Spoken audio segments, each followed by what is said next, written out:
Awesome. Okay, so I want to know how much you're actually in real life like Denise. Well, we're both lesbians. We're both of African American descent.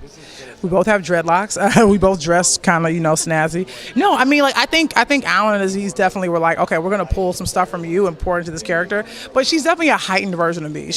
I'm a straight shooter for sure. I'm not as straight of a shooter as she is. Like she'll go really hard on Dev sometimes.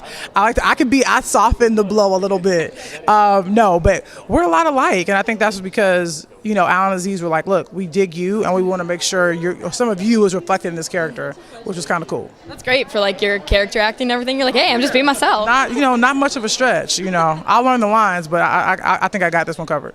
That's perfect. Now, I know you've lended your writing to a lot of different shows in the past. Are you going to write for Master of None, or what's going on there? I don't know. I don't have any direct plans to do that. I do have a show in development right now at Showtime, which I hope goes. So they may not be too happy about that. They're like, but I mean, the cool thing about Master of None is like we tell Alan and Aziz stories about our lives, and I mean, we feel very cool to do that. And they go away and they come back and they turn our stories into cool Master of None episodes. So we don't really feel the need to do that. Like we really trust them, and they don't exploit the stories we give them. They really kind of go, oh wow, that's something that I think people are talking about, or that's cool.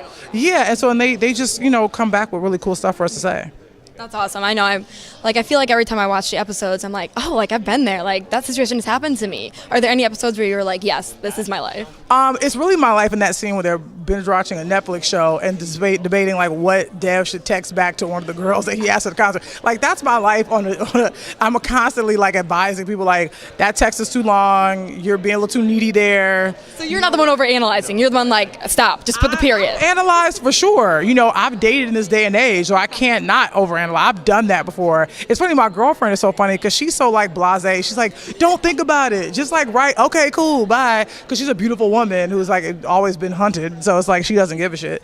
But like for me, it's always like, well, okay, let me make sure I use the right comma. Did I use the right there? I don't want this person to think I'm not educated. It's like so much that goes into it. I'm a writer, so I'm also have that thing going on.